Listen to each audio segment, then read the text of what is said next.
Assume you deposit 100 rupees in a bank at a rate of 10%. What does this exactly mean?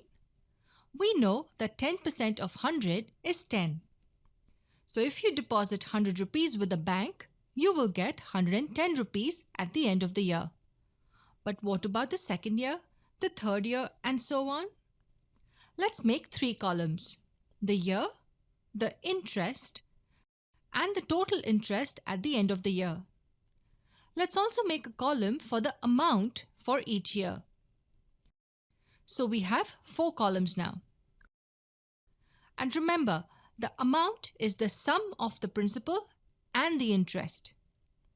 The principal in this case will be the deposit amount, which is 100 rupees.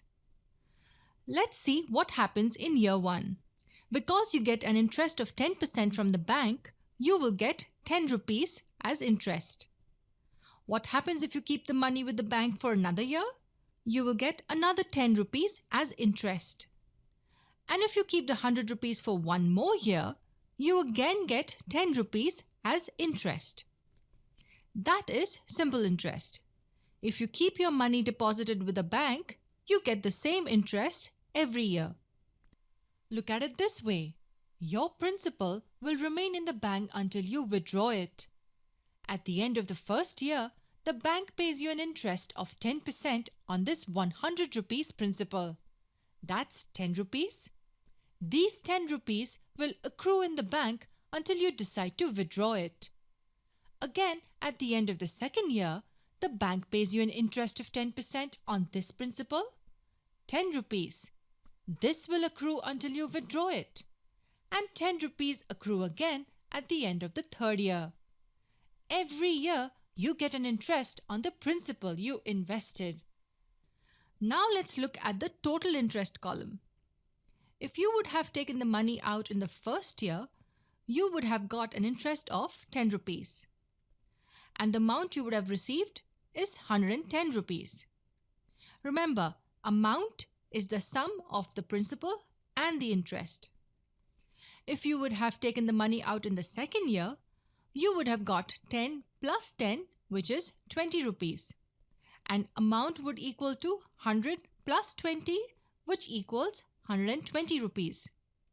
And if you would have taken the money out after the third year, you would have got 10 plus 10 plus 10, which is 30 rupees as interest, and an amount equal to 130 rupees.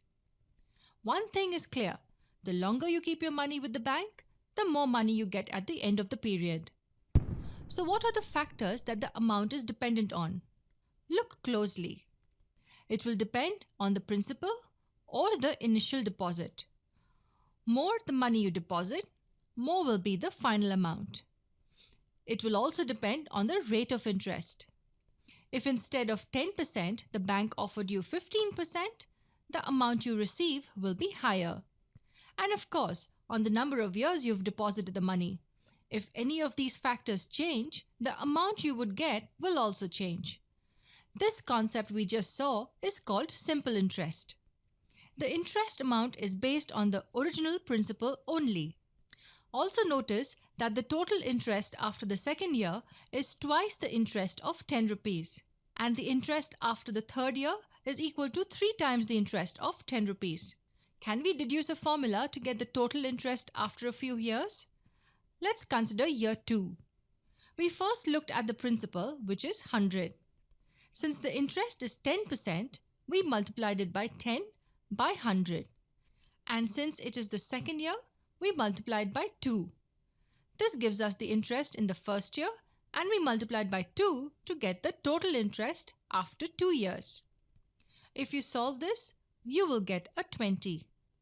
And similarly, for year 3, the total interest will equal 100 multiplied by 10 by 100 multiplied by 3.